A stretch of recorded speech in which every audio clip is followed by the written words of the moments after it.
hoping that you'll offer some of your expertise. Here comes Nathan Moyer, my co-host and also co-organizer. We're doing an expedition in a couple of weeks in PA. Cool. Yeah, it's going to be awesome. I'm excited. I just broke rule number 1, had my volume on. Oh, shit. Yeah, I was tending to my ducks. That's why I was late. Getting them all in a row. Yeah, getting them all in a pond is what I was doing. Those expeditions are a lot of work. Yeah. The time you put into it and all the emails back and forth and securing a place. And if you're dealing with a campsite, there's a lot of legwork involved. Oh, yeah. A lot. You know, Definitely. So I admire what you guys are doing. I hosted one in Ontario and said that's probably going to be the last one. It's just too much work. Yeah, but it's always great for the participants, attendees to have something happen, right? Oh yeah, it is, but there's no way you can't guarantee that's. You know. I know. I told you, film everything with the ducks. You need to do that. Oh wow! Instead of, well, I have my Black Rifle coffee, of course, but of course. On the way back from the Pine Barrens today, I stopped at my friend Robin's hot dog stand, Hot Diggity Dog. Let's plug Robin. And she actually has a Bigfoot cutout. Nice. 8-foot Bigfoot cutout behind her counter. Okay. Thanks, but can you see that caramel apple? Yeah. Yes. Oh, it's so good. Is it cream soda? It's a caramel apple cream soda. Yeah. That's crazy. Oh, looks delicious. So I'm breaking rule number 2 as well. Carbonated, yeah. Carbonated beverage. But it's worth it. Hey, I am just thrilled to have you, joining us tonight. I thought we were going to be your first interview, but now I find out you did Cliff and Bobo's. You know what? I thought that yours would be the first one to air. I thought theirs was going to air later.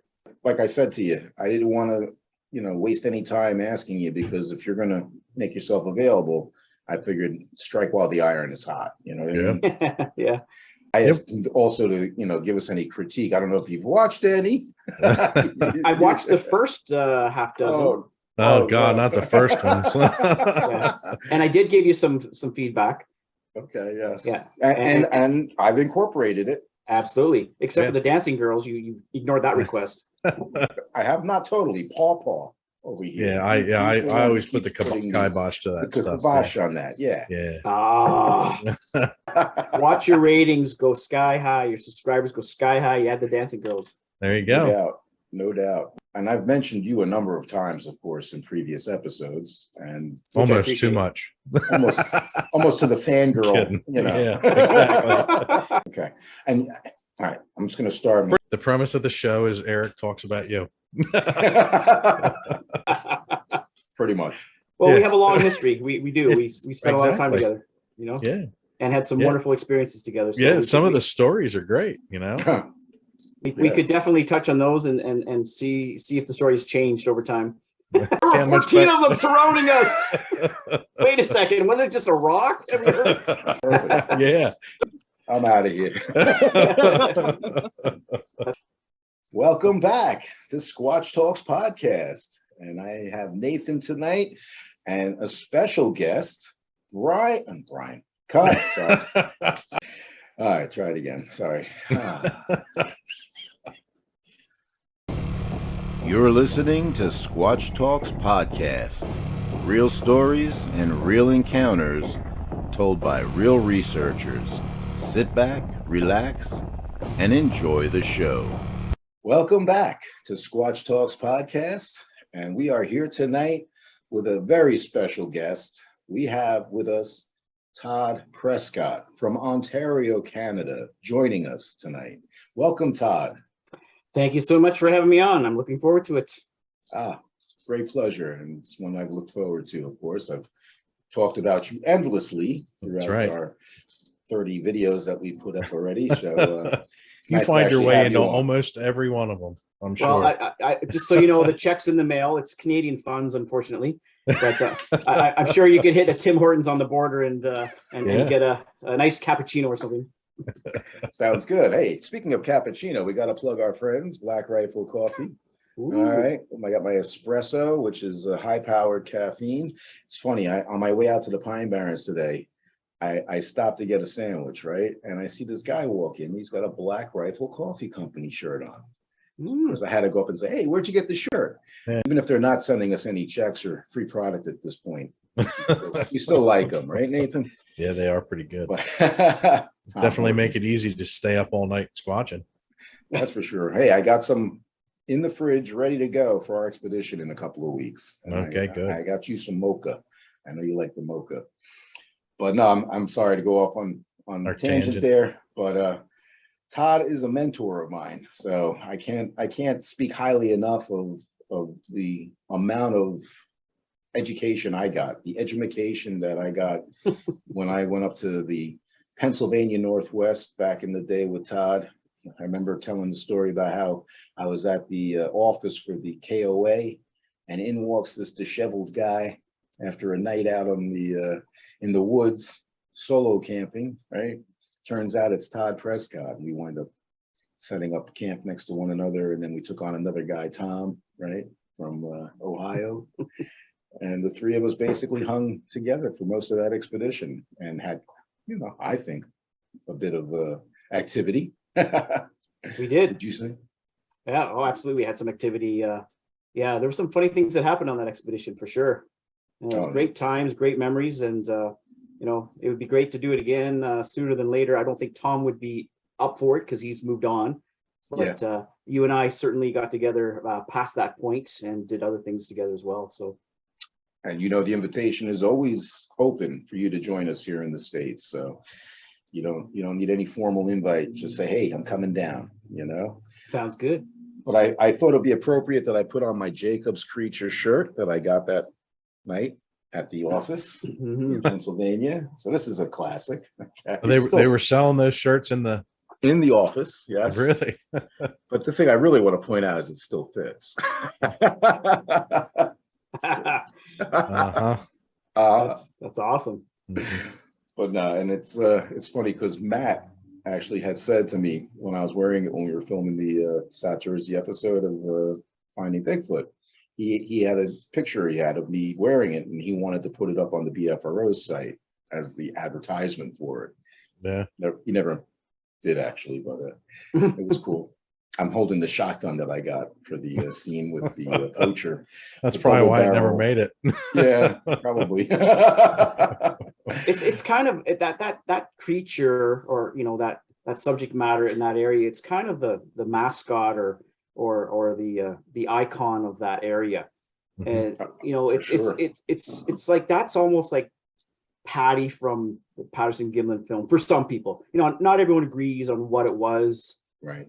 Some people, of course, it's a mangy bear to them. Other people, it's a juvenile Sasquatch. While other people think it's one of the Albert witches or the apple snitchers. Oh yeah. And other people think they just don't know what it is. They think it's a chimp. They think it's a bonobo.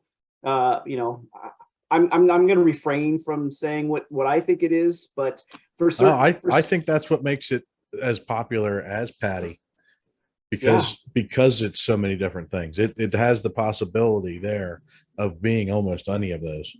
Yeah.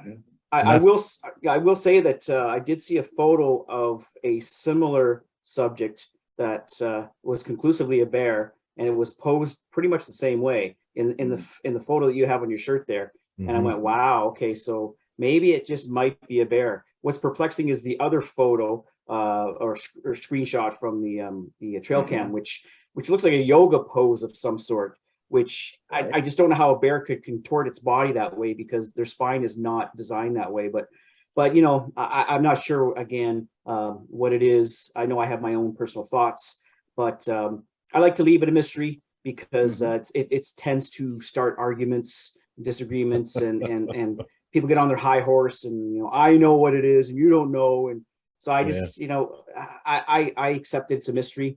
The area without doubt has activity. Where that trail cam photos were taken, we know for a fact that there's stuff going on in there. There's been so much activity throughout the years, consistent activity, everything from calls that are definitely squatchy. Footprints have been found down in a certain area. I won't name it, but footprints that are quite perplexing. Other larger footprints were found by people that you know, and I know Eric, and I'm sure Nathan knows. We've had rocks thrown at us when I've been down there on other occasions. We've heard wood knocks right after we give knocks, and we were pretty certain there weren't any other individuals in the area because everyone had gone home, right? And we stayed after the expedition. Things approaching into our camp area that sounded like they were walking on two legs, some chatter that sounded like language, so many things. I mean, we'll probably get into that later on, but that's just sort of a summary of things that happened in that area. So whether that's a Sasquatch or not on your shirt is irrelevant to the research that's been done in that area and the things that have been found, experienced, and everything goes along with that. Crazy stuff there. Hey, but you know what the cool thing is? Because of those trail cam photos, it got me off the couch out to the PNW, and I got to attend my first expedition and meet you and continue what I learned from you here in the Pine Barrens of New Jersey and elsewhere, right? And that's one of the beauties of Sasquatch research is whether you believe it exists or not, you're getting out there, you're doing something that's harmless. You know, it may be addictive, but it's a healthy addiction, right? It's definitely addictive. I mean, for sure, there's some people who are drinking and doing other things when they're out there. That's their business. But you're exercising, you're getting fresh air, you're experiencing nature firsthand. You can't beat that, you know? So it doesn't matter if you believe Sasquatch is real or not. It doesn't matter. Get out there.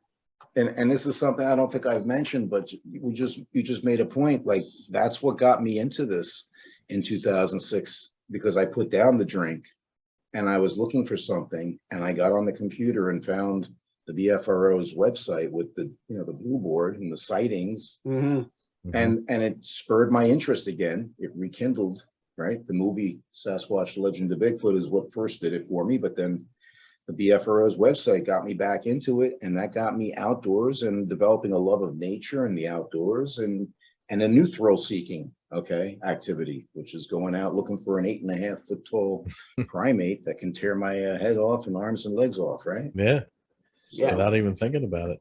I know we used to go out with Russ Jones. It seemed like almost every month we were camping with Russ, and he used to say about my kids, they have more hours in the woods than most people do ever, and they're all at night. No doubt. And speaking of Russ Jones, he could rip your head off and arms off too. Yeah, he could. He's a big boy. He's a big guy. but wealth of knowledge too. Super nice and super smart, right? Yeah.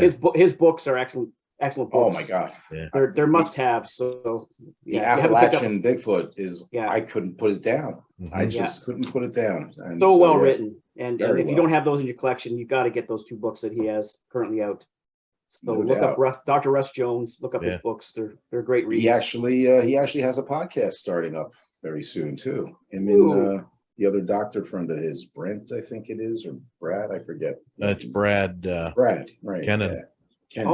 Okay, right on. So he enjoyed being on our show so much. Well, we're that's what we do here. We kickstart people's podcasts for them. We show them what to do. You know, it's kind of a learning thing. And now he's got a better intro than we have. Right. Exactly.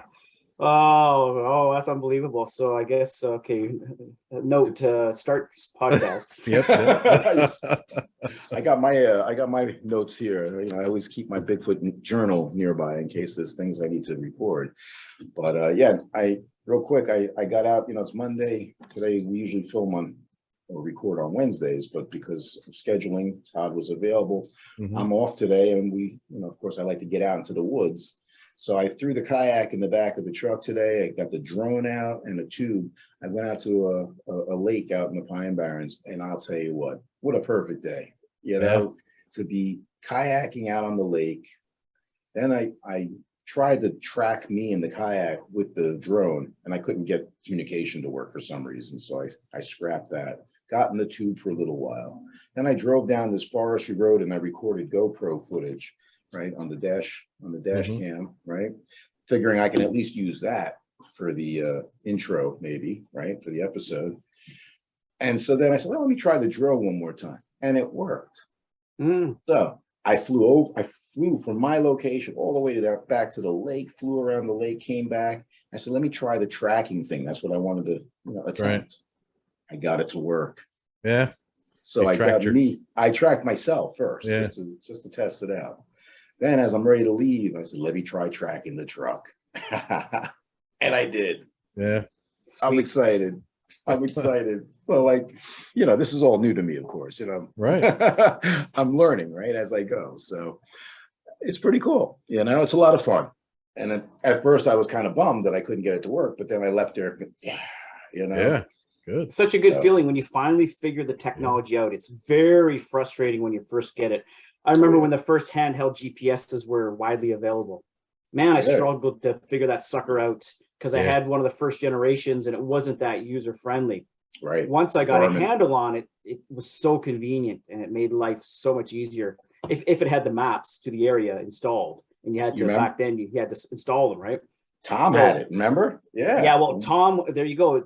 When you get together with like-minded people, you learn a lot. And Tom had that, and he was so surprised that not another single attendee had GPS, handheld GPS. He was thinking, you guys are nuts. You're out here, you can't even mark your sites where you found footprints. And we're going, It was relatively new technology for mass consumption at the time, and he was ahead of the game. And I learned that from him, and we all learn from each other, no matter what your background is, what your experience is. I learned a lot from you, Eric. As much as you want to say that you learned from me, I learned from you too. And I'm sure if I went out with Nathan, I would learn a plethora, a lot of stuff, plethora of stuff. Plethora. Easy for you to say. That's about cool. Yeah, new set of teeth today. Sorry, trying to break them in. All right. So we all learn from each other. Right? Oh, for sure. Absolutely. We come from different, walks of life, of course, as you mentioned, and Tom did have military background, so I think that's why he had a little bit more of the fancy gadgets back then. Yes. Yeah. And I've had other people attend our expeditions who have that kind of training, also DEA, FBI, other They come out agents, with pretty neat toys. And they came, one guy came with a FLIR Scout like this one, right? Yep. Turns out I get a message from him after my expedition. Hey, I lost my FLIR on that final night out. So I just gotten back here to, unpack and everything with Heather. Got cleaned up. What do? Drive all the way back out to the area where I knew he was, right? With Heather. I go all the way down this dirt road through puddles and everything else. It's just about to thunderstorm. There's the FLIR sitting in the dirt on the trail. Yeah, that wasn't a Scout though, was it? It was a Scout, yeah. Was it? I thought it was a more expensive one. No, it was just like this one. Just like that one. So yeah. And I sent it back to him, and of course that was the right thing to do, obviously. And that's the kind of thing, like, we meet such great people, they become like family, but yeah, the reason I brought that out is because I wanted to say my dear friend Kevin had gifted me this one, the AGM. Oh yeah, okay, that's 384. And Todd, if we had this puppy that night in PA, I don't know I don't know if we'd be sitting here like as questioning anything, right? I mean, this thing, like, it takes the guesswork out of it. Totally. You can see detail and hair with that one. Yeah. Is that right? Yeah. Oh yeah. At the time, if I'm not mistaken, I had a thermal, right, on that. You had the thermal eye, the XP. I had the X200 XP, yeah. And I had to have a separate DVR because there's no internal recording with that version. And so you're holding, I remember I used a tripod often if we were stationary, and that's when we saw the bear approaching us. Oh, no. Yeah. Should I delve into that story while we're sure? Please do. I'd love to hear you tell that story. Yeah, I don't know if Nathan's heard it before. So no, I don't think so. Yeah, so we're in an area. I think what happened was, if I'm not mistaken, we had scouted an area earlier in the day that looked like a great spot to go to. And we were basically saying, we're going to take that spot. But when we went there to secure the spot, someone else had already moved into that area. Is that right, Eric? And then we had spots because of that. Is that how you recall? Is your recollection the same, Eric? We had shot for a certain area, and then when we got there, someone had already set up camp. because there was Chip. Yeah, Chip there was from New York.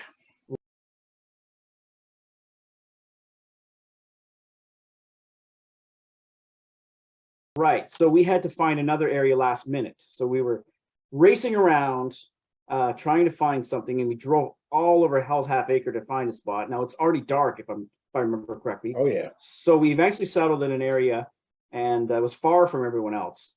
And unbeknownst to us, there obviously someone had been feeding the bears in the area, or the bears were just comfortable with people. So, anyways, I had set up my thermal on the tripod, had the DVR handheld. We're recording anything, we could see what's going on. And the X200 XP is not too bad for the time. You could see if it's a bear, or if it's a mountain lion, or if it's a wolf, or if it's a coyote. You could see that much at least. Mm-hmm. Certainly not the same detail that you're dealing with that thermal.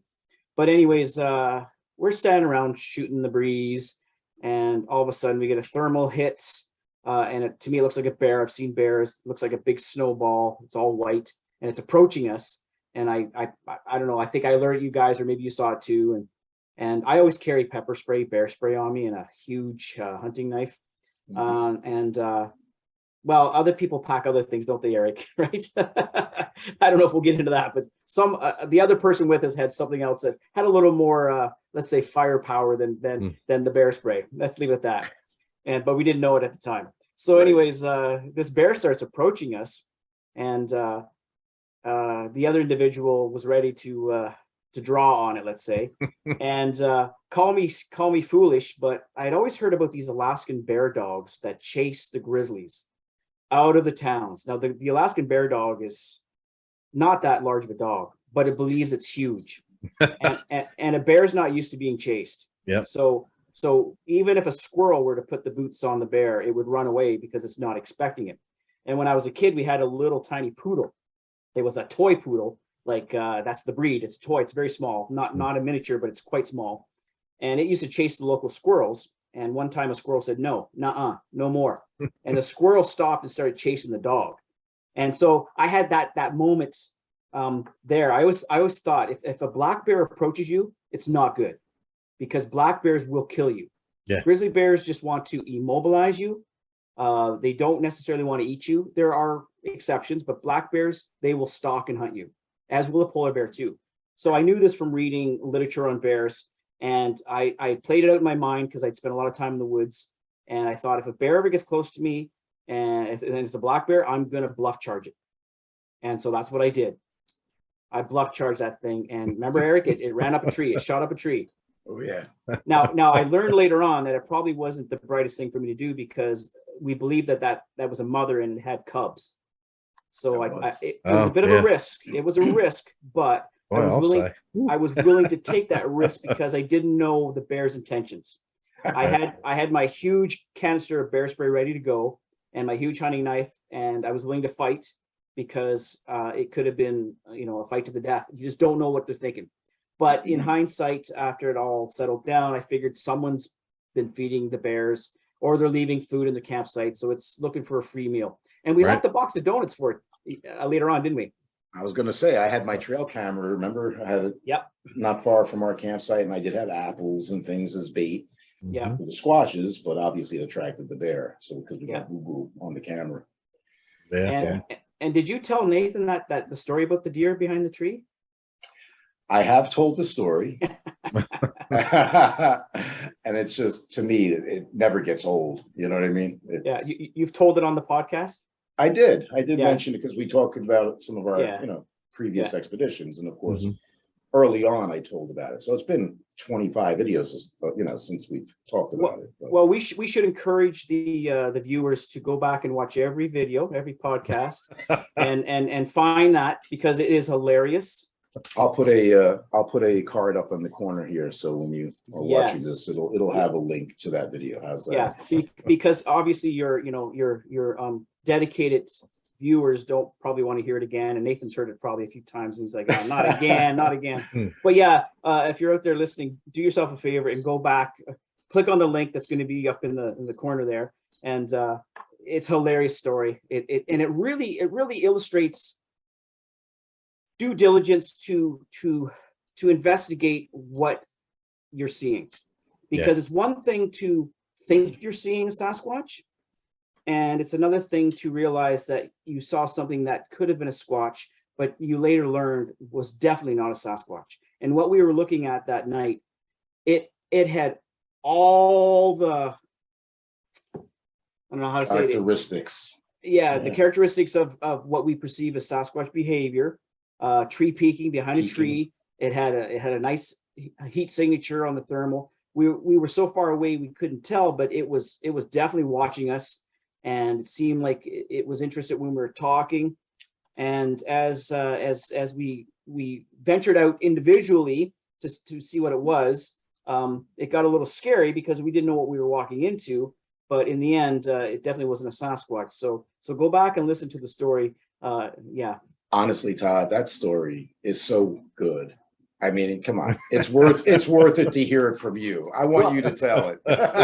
Well, I can tell it, but I'll be honest with you, my memory doesn't serve me that well for whatever reason. In certain circumstances, it does, but feel free to chime in. Should I give the abridged version then? I mean, yeah. Why don't you and I'll add in anything. And you can chime in, all right? If I forget anything. But this is a story that it's one of my favorites personally.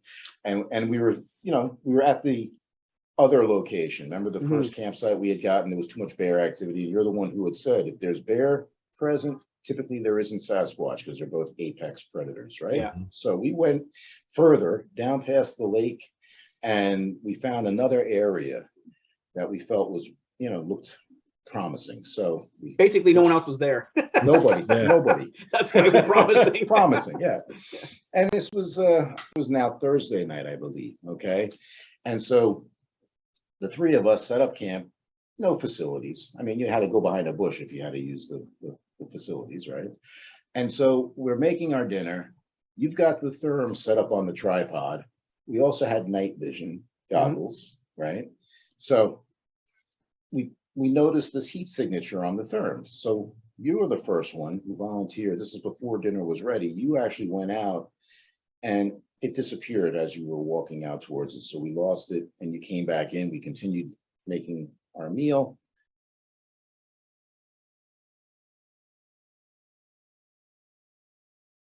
We finished, it was a late dinner too. We should tell the viewers it was dark. It wasn't like a 6 o'clock. It was late. It was very dark. Yeah. Yeah, we don't normally eat at a normal hour. Exactly. Yeah. Not when you're doing those things. Yeah. It was definitely dark. So after we ate, it shows back up again on the therm, right? And I think you had it mounted on the tripod on the front of my truck, actually. Okay? Yeah, in the beginning I did, yeah. Right. And so this time Tom goes out and he's wearing night vision goggles, but head mounted. Okay. Oh, okay. And so he goes out. I'm on the radio looking through the other night scope, infrared scope. Todd's got the thermal. And so Tom gets out there and we can see it. And I'm on the wrong channel, of course, being a newbie, right? So I'm saying, it's on your right. It's on your right. He can't hear me though. But then Todd radios him. He says, it's on your right. And just then it gets bigger. And it just stood up. And Tom goes into this crouch position and we see him take something out and he is like spinning around because he's got the night vision goggles on, not thermal, right? So he can't see it. He's spinning around and we're seeing what he's doing. And so of course then we're able to make out through the therm that it's a deer and it starts moving its way out, right? So Todd radios him and says, don't worry, it's just a deer, it's cool, right? So Todd and I are cracking up. We're like that nervous laughter where we are laughing. Tom comes walking back into camp. He goes, I don't think it's very funny. I don't think it's funny at all. I might think it's funny tomorrow, but right now I don't think it's very funny. Just that, I start pissing my pants. Okay, so I felt horrible after that, So to make amends, I grabbed a roll of toilet paper, remember? And I said, okay, that's my turn. I'm going to go out. I knew they were going to pull something on me, right? That's what I figured anyway. So I get out. I take a pee on a tree. And so then I moved to my right, and then they start yelling. I didn't have my radio with me, but they start yelling, "There's something on your right." I went, "Huh? There's something on your right." And I'm thinking, yeah, they're messing with me, right? But what it was, you saw the heat signature on the tree that I left, thinking it was me. And then there was something bigger moving on the right, okay? So I pick up a branch on the ground, and there's a stump in front of me. I start beating this stump to a pulp. And just as I finished, all I have is a red LED on, that's it. Just as I finished, I hear from the hillside above me. And I went, "Oh, that's a knock." But it's just a single knock. That means don't come any closer, right? So I turn and I yell back at them. I went out like 200 yards. I went out, I think, the furthest out of the three of us, okay? And I yell back, I go, "I got a knock." And they went, "What?" "I got a knock." So at this point, I'm all by myself, feeling vulnerable, right? So I head back to camp. I get back and I tell them, "I got a knock." And they're like, "Yeah, right. But I had my digital recorder in my pocket, if you recall. Mm-hmm. And I pulled it out and I played it for you guys. And you're like, "Yeah, you got a knock." So at that point, Mr. Occam's razor over here, okay, says, "Well, we have to ensure there's nobody else camping nearby, right? So what do we do, Todd?" Well, we drove around, did we not? Just No, we hiked. We hiked. Oh yeah, we hiked. Yeah, that's right. We hiked and, a mile up the forestry road just to make sure there was nobody camping, right? Yeah, because you want to be sure, because you're on an expedition. There could be other people. It could be a response knock from another expedition member. Right? Absolutely. Yeah. We were there. There could have been other people. No doubt. So on the way though, right? You and I did some back and forth volleys, right? Yeah. You had a blast block, I think, as well. Yeah. Right. Mm-hmm. And we did some back and forth, and we wound up actually getting another response. Yeah. And at that point, we didn't see anybody else. So Mm-hmm. you actually did say, "You know what? I think those were legit," right? So we got 2 knocks, and we're all like, "Yeah, we're fired up," because even just a knock is a great, result. Mm-hmm. So we're all fired up. And Friday, we were supposed to have our, meeting back at base camp, right? With Paul and the other Paul, the organizers. Mm-hmm. And we're like, well, we're not going to tell anybody. We don't want anybody coming over to our side of the lake. You remember? Yeah. But it turns out that the people at Camp Chip that you were so gracious and decided to pull up stakes and let them have that spot, they had what we considered a thermal sighting of a Sasquatch. Yep. And with so an X200 XP, again, the same unit, couldn't record, right? And so we were like, well, that's so much better than a couple of knocks. We can now talk about our knocks, right? Yeah. Nobody's going to come over to the knocks. They're going to stay over here with the thermal. We're like, yeah, we got a couple of knocks, But then the next night we wound up hooking up with Mike Aragona, right? Mm-hmm. Mm-hmm. And right. that was a lot of fun. We got some communication with him and his crew down below the hillside from where we were located. Yeah. And he was having activity, right, with some knocks down there. And man, that audio that he has is just priceless, the F-bombs he's dropping and all the excitement he shows. But yeah, that was a lot of fun. And I don't know, that story just is, to me, it's never gets old, And we decided to stay after the expedition closed. Mm-hmm. Remember that? Oh, yeah. And I'm sure that you probably shared that too. We went back to that area, the chip camp, the one that we relinquished, where they had the thermal sighting, and everyone had left. So it was just Eric. I was planning on staying later, and Eric said, well, I can stay later too. It was great to have company because you're not alone. And, we shared a lot of similar interests in music and life in general. And Eric owns a health food store, as many know. And I worked in health food stores for several years and intended to be a master herbalist. So basically a male version of a witch, basically. But that didn't, exactly. That didn't quite play out for me. But, we could talk about herbs and vitamins and minerals and then listen to Linkin Park and sing along to it and things like that. But yeah, we had some interesting things happen after the fact too, when we were there by ourselves. And I know that I recorded a whistle that still is perplexing. and something seemed to walk through the camp late at night. And if I'm not mistaken, did I have because I might be fusing a couple of visits together, because we went there again at another time. A few weeks later. Did I have my tent that I had rigged up to thermal out of at that time? That was the second time, right? That was the second time. So it was the second time I heard the whistle then, probably. Yes. Yeah. But you heard something. You did hear something. You and I had gone back to Camp Chip, and it was just great being in a spot where we knew there was a thermal sighting a couple of nights earlier. You know what I mean, everyone else was gone. And we wound up taking a walk through the forestry roads in that area for hours. Okay. And you just told me one story after the next. I mean, we thought at one point, a giant bird, if you recall. Earlier. Yeah, something through the air, right? That it was like a pterodactyl or something. Seemed rather large, but rather large bird, right? Yeah. But we hiked for hours, and I just remember one tale after the next you were telling me, and it was just great listening to you. And that's why I've used that in our podcast, because I just remember how I felt hearing all the stories you shared. How somebody who possibly doesn't get out to do this kind of research would enjoy hearing what it's like. You know what I mean? So I remember we took that walk way into the early morning hours, and we got back probably close to 4 a.m. back to camp. Okay. And I remember you were on the side with the swamp. Yes. I had the game trail to my side and the berm behind my tent. We're about 50 feet away from each other. Yeah. And you said, well, let's get in our tents and hope for the best, right? So as I'm getting in, you radio me and you say, hey, I heard a scream, come back out. So I come back out, we walk down the road a little bit, past the gate, and therm the area of the swamp. We didn't see anything. So a few minutes goes by, we come back to camp. You say, all right, say a prayer and hope for the best.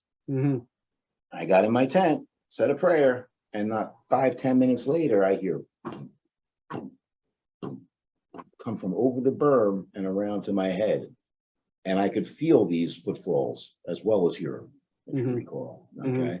And so I'm laying there on my back. This is my first expedition, first time camping pretty much, and I had the radio in my hand and I clicked it 3 times to get your attention. Yeah. I didn't want to talk into it and scare the poor thing. You know what I mean? Right. So no response from you. I'm laying there and I hear it crouch down. It takes a deep breath. And just then I see the hand pushing in over my head through the tent fabric. I could see the fingers pushing on the tent fabric. And that's when I hear a vehicle approaching. Remember how the road was like on a 90-degree turn right there? Yeah, the corner of the turn. Yeah, it was right there, a 90-degree turn, that campsite. And just before the vehicle that was approaching would have made that turn and illuminated this thing, it stood up and took off through the center of camp, over the firing, and then I could hear it crashing into the brush on like bipedal, right? I clicked the radio again 3 times, nothing. Then I think I hear equipment or some type of machinery starting up down the road. So I naturally assumed that whoever drove past was a worker, right? After that, you come on the radio. You all right over there? I said, were you walking around outside my tent? And you go, no, I wasn't walking around outside your tent. And basically I was pumped on adrenaline at that point and I pass out. Okay. You went on to tell me the next day though, that you heard it come back into camp, right? Can you yeah. So yeah. And again, I get the two visits confused because they were so close to one another and so similar. But yeah, now that you jogged my memory. So I don't know why I didn't hear your radio communication. I don't recall why. I should have, because I wasn't sleeping. I'm pretty sure I wasn't sleeping because I don't fall asleep very quickly in the woods because, you got to settle and adjust to the nighttime noises. And knowing that there was a thermal hit there, a couple days prior, you're wired. You're just going, okay, this is it, right? I'm going to get the best footage ever. You usually stay up anyway, just listening. So yeah. So I don't know what happened, why I didn't hear those clicks. But anyways, not knowing what happened to you, I heard something come into the camp, and honestly, it sounded like it was walking on 2 feet. And it was right around that time when that car went around, because I remember the car taking the turn, right? Because it was loud, because it's a quiet spot back there, and any vehicle on that road makes a huge racket. And they were ripping around that corner, if I'm not mistaken. They were driving probably pretty fast. But yeah, something walked into camp, and it seemed like it was saying something. But I'm at that point, I don't know whether I was fully awake or half awake, and you're at that point where you go, am I hearing someone walking into the camp and then sort of talking? And I'm thinking, is there someone here? That was my first thought. But I shuffled in my tent, and then I heard it shuffle away. I'm thinking, that's weird. But I think that something similar happened on the next visit too.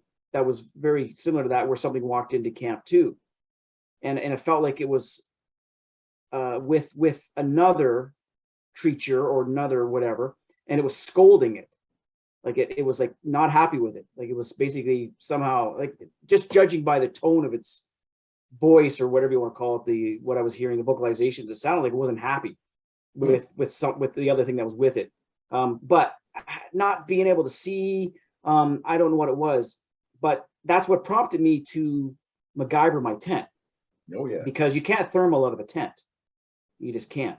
Right. So I thought of something to do, and it worked. I won't give the trade secret away, but yeah. Well, I recall you actually, telling me the next day, because I remember waking up around 10 a.m. and you were already, your tent was packed, ready to go. You're like, hey, mate, go get your game camera. I'll help you with your tent, kind of thing, But you did tell me afterwards that you heard this individual come back in after, this is the first time I'm speaking of, and you heard it come back in, and you tried to unzip your tent flap enough to get your therm out on the monopad. Yeah. But because of the dome of the tent and the creature coming in through the center of the camp, again towards the fire ring, that you were unable to get the monopad up high enough to therm it. But you, if I recall, had your digital recorder on the camp table in the center of the campsite. Yes. My digital recorder was stuck in the flap of my tent facing the trail cam and the game trail that was to the left of my tent. So they were both kind of like on this kind of an angle. Neither one of us, after going home and reviewing our audio, picked up any of these footfalls or any of the crashing into the brush or any of that, which I found extremely odd. Yeah. But I do recall you saying, okay, go get your trail camera. You helped me break down my tent. We said our goodbyes and headed home. And then, like you said, on the next, we weren't able to get back 2 weeks from then to join the next expedition with Paul and Paul. But we decided to go back 3 weeks later, just you and I. And if you recall, I got there maybe 10, 15 minutes after you showed up. And I get out of my car, or no, I had my car, I think. And I look at you, and a tree gets pushed over to my left, right? Yeah. And or at least it fell. We don't know if it got pushed over. It fell. Yeah. It fell, right? And I always say pushed over, but yeah, you're right. And I looked at you and I said, they're here. and you proceeded to tell me that when you pulled in, you saw a black shadow moving from right to left in front of your field of view, which would have put it in that area where the tree sounds. I saw a flash of movement, and it was fast, but I can't say what it was. You have a great memory. Jesus. Yeah, I took my Prevagen today, just so I'd remember. Hey. Wow, that's amazing. Yeah, some of these things I kind of forgotten about, but now that you mention it, yeah. I recall, we actually decided, well, let's just be campers this weekend, because there was 2 expeditions back to back. Yeah. We said, hey, we're just going to be campers. We're going to cook our meals. We're going to play music. We're going to be like just regular guys, right? Yeah, we're not going to act like we're looking for anything. And you brought your MacGyver tent.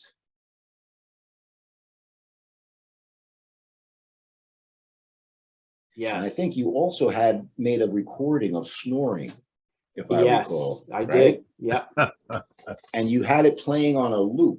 Yeah. So that this time when we would go out, they might think that we're asleep in our tent. Yeah. Okay. And while the thermal's recording everything, yeah. Inside the tent. So I had a dummy tent too. Right. So I had my regular tent, and I had the dummy tent, which was rigged up. One. Yeah. I call it the dummy tent because I could thermal out of it, but you wouldn't know I was thermaling out of it. So I had to MacGyver it. I modified it, so it worked beautifully. But I'm not so sure that we fooled any Sasquatches, because obviously I don't have thermal footage of a Sasquatch. But definitely that's the time when the two came in. I heard them walking in. It was early in the morning again, and it sounded like one was upset with the other. Again, I don't know what it was, but it sounded like it was talking to this other thing. And I thought, great, I'm gonna have this thing recorded. But I think that the thermal died during the night because there's only so much battery power. And the thermal eats up quite a bit. And I did have an emergency power pack, but it was relatively cold, and cold kills batteries. And I think that it ran out before that happened. I was so upset because there was nothing there, or maybe I was just facing the wrong way. I can't remember, but I got nothing. Obviously, I got nothing. Right. Well, and I don't know if you remember or not, but we had another party camped out in the campsite just around the corner from us. Yeah, he had a dog too, right? Well, they had like a rave going on, if you recall. They had loud music. There was like 6 vehicles there. There was dancing and all noise, and dogs as well. Yeah. So we were feeling like we were being overshadowed, I think, by that group of campers. They were more interesting.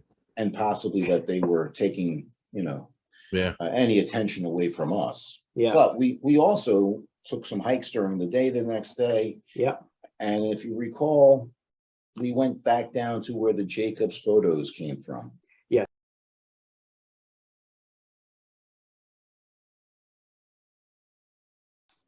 And I was maybe 100 to 200 yards up the hill further from you, and you had radioed me and said to do a knock. So at that point, I didn't have my Squatch stick or anything. I just picked up a branch off the ground, and I said, hold on, let me find a stick. And I did 3 smacks on this tree, and I held up my digital recorder in my hand, and a minute and 20 seconds later, I hear, that was shocking. Up on the hillside. And I radioed you, and I said, I just got a knock. And you said, copy that. I heard it too. I was like, it was shocking because it was broad daylight. I have a stick here. Let me try a couple in a minute, okay? Over. Okay. All right, boom knocks in 10 seconds. Over.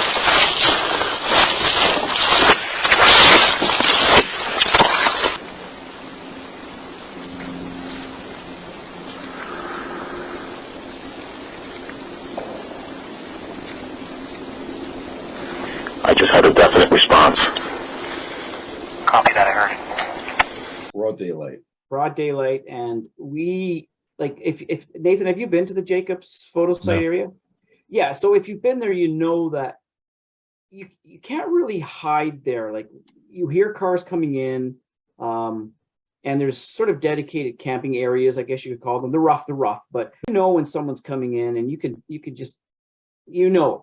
And I mean, I always, like Eric said, I always want to make sure there's no other people in the area. So I'm very aware of that, who's coming and going, and you can literally hear a car from 2 miles away coming off the highway, coming down that gravel road.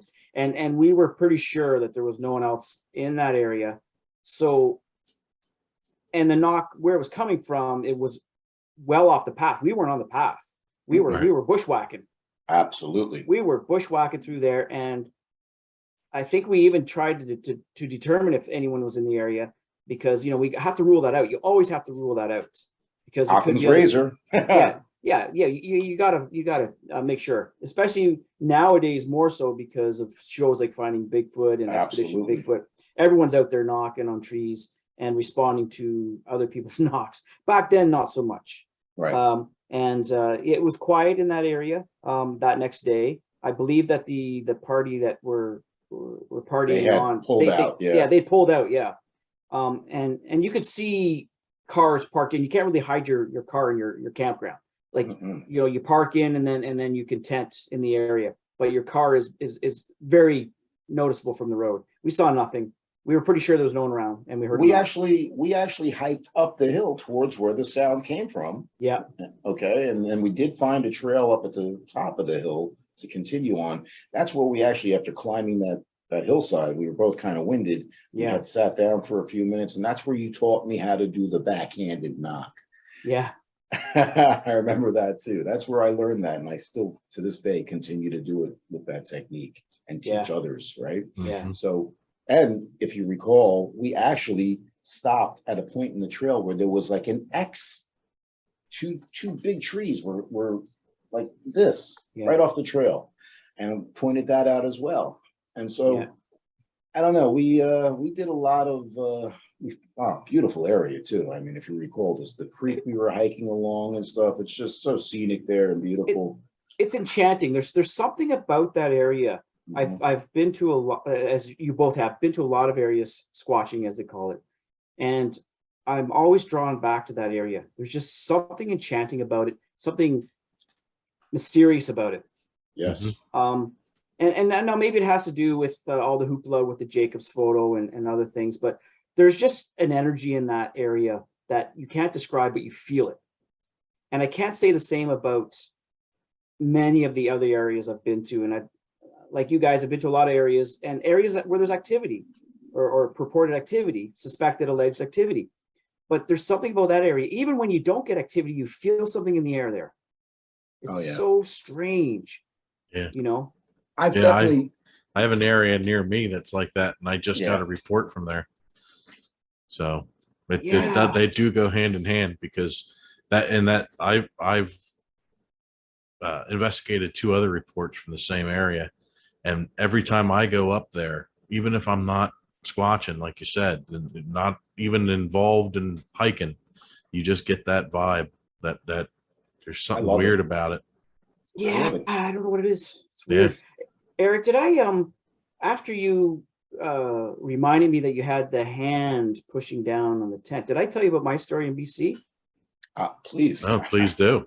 But I must have told you after you shared that with me on the. You did, but it's been so long I don't even remember. So well, again, you're jogging my memory here because we're going back quite a few years, and my head's so full of useless information, it's hard to categorize it and put it into compartmentalize it rather. He's forgotten more than I'll ever know. Of course. I've forgotten more than I remember. But so it seems to be a common thing, and I don't know why, but it happened to me too, where I was in a tent in BC and something was pushing down with a huge hand on the top of my tent. Weren't you with a young lady also? Yes, I was. Yes. So we both saw it. But unbeknownst to us, the year before, a solo expedition attendee, she preferred to camp like away from everyone else, further away. She just preferred that, and she was by herself in her tent, and she was maybe 300 yards, 200 or 300 yards away from where we were. The next year, we didn't know about her, but we learned after we'd shared our story. The next morning you talk about everything that happened the night before, if anything happened. So we were talking about what happened to us, and then one of the attendees that attended the year before said, "Oh, that happened to so and so the year before, last year, same thing, where something walked up to their tent. She heard it clearly, and she looked up, and something's pressing down on her tent, and she said it was a huge hand." And then that was basically it. For us, it was a little more weird because, the person I was with, we were wide awake, and I've told this story before. People have already heard it, but we were wide awake. We were wired. We had no plans on going to sleep that night. We were well rested. We had a nap in the afternoon, and so we were going to stay up all night because this was a very the area, Eric. It's very active, lively area out there, and so we didn't want to miss anything. So the worst thing you do is fall asleep when these things are apparently pretty active. So we intended to stay up all night, well rested, and we were doing that. And next thing I know, at around just after midnight, the girl beside me is snoring, like out like a light. And I'm going, what? How is that possible? What's going on? So I'm nudging her, and she's not moving. She's not doing nothing. Now, I'll tell you something. She could never fall asleep in the woods. Wow. So this was very unusual. Like she was not a comfortable camper. Nervous Nelly. Could not fall asleep. Would stay up all night because every little sound to her was danger. Mhm. So it was very odd to hear her sawing logs, as they say, snoring quite loudly. And I thought, that's not right. And then I'm thinking about that and I'm processing that. And next thing you know, I'm getting elbowed in the side and she's saying, wake up, you fell asleep. I'm thinking, I didn't fall asleep. You were She said, you were snoring. I go, no, I wasn't. So I heard her snoring. I tried to wake her up. And next thing, apparently, I'm asleep and I'm snoring. And she tried to wake me up. And when she woke me up and we had this little back and forth argument, she said, look up. And that's when we saw the hand pushing down. And I don't know if I kind of went, or something, whatever. I guess it got spooked and whatever it was took off because we heard it moving away. But so it seems to be a common thread.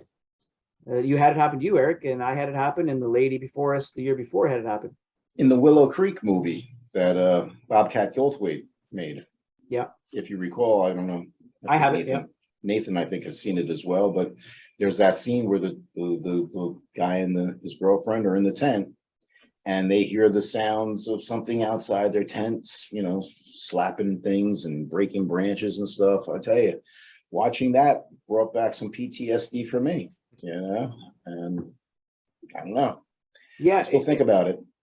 And I don't know, it's someone mentioned it the other day. They said something to the effect of, don't these creatures know that they could just trash that tent? Even bears. For bears, I mean, they could just rip through that tent and get you no problem. Mountain lions, pack of wolves. But it seems that it's like the elephant that's tied off with a little light rope. Yeah. It just doesn't realize that it could get rid of that rope and do its thing if it really wanted to. Or you know, the cow with the rope around the fence. I mean, I don't get it, but I'm thankful that they're not more aggressive and dangerous than they appear to be, because we all would be dead right now if that were the case. So thankfully, they're docile for the most part. I've heard a number of stories, though. I mean, I've listened to some of these people that tell, you know, witness encounters on their channels, and I've heard a number of these encounter tales where the creature does come up outside of the tent, and there's a few that are a little bit more frightening than what we've experienced. You know? Frisky, the frisky. Yeah. I want to talk about you falling asleep though, like that. She started snoring, and then all of a sudden you were snoring. Well, I didn't know I was snoring. Did you hear any purring, like a purring kind of sound at all that night? Because there's been reports given to us of a purring noise, and then they're out like a light. It's interesting you bring that up, because I had recorded the whole incident. Mm-hmm. Now I believe that it was lost because it was a special recording device that you could only load the software onto one computer. Mm-hmm. Like you know what I mean? Like it only will work with that one computer. Yeah, and that computer is long gone. And I think we've all had one of those recorders. Yeah, and I didn't hear the any sort of weird sound before. Okay. But in listening back to the recording, there was a sound there that I didn't realize was there. Mm. So I don't know if that has something to do with it. All I know is I can't say what it was. Yeah. All I can say is that there seemed to have been a time lapse somehow, because if I didn't realize I was asleep and she didn't realize she was asleep, there's got to be some time lapse there somehow. And Nathan and I have experienced that, right, Nathan? Oh, time yeah. variance. Yeah.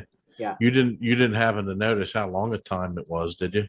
I tried to figure that out, but I wasn't aware of exactly what time. Like I didn't notice the time because I was more concerned about my partner, my then partner. Why are you sleeping when you're so concerned about being in the woods? What's going on? It was very confusing for me, and I was just trying to process that and trying to wake her up, thinking something's not right here. Yeah, that's something else that I've heard reported too, that there's confusion along with it, that you're just not sure exactly what you're doing. Yeah, and we could leave it at that. Nathan's got to get up early. I have to respect that. And we're not doing anything illegal. That's right. So real quick, just for everybody, you know, I'll have the link on our thing, and Todd does have some merch. He's wearing one of the hats he has on his site. Yeah. Okay, and we're going to have some merch coming up soon too, if I ever get off my butt. But we do have our partnership with Yeti Bars, so of course use STP10 if you're checking out on the YetiBars.net. All right, and that'll help us out, and also to help us grow our channel. Please share and like. And go over and check out the Sasquatch Archives and see some of Todd's material. So once again, Todd, thanks so much for joining us tonight. Thank you again, gentlemen. It was a pleasure. Yeah. Thanks for squatching. Thanks for checking out this episode of Squatch Talks Podcast. Don't forget to subscribe, follow, and give us a like. And stay tuned for more exciting stories on Squatch Talks.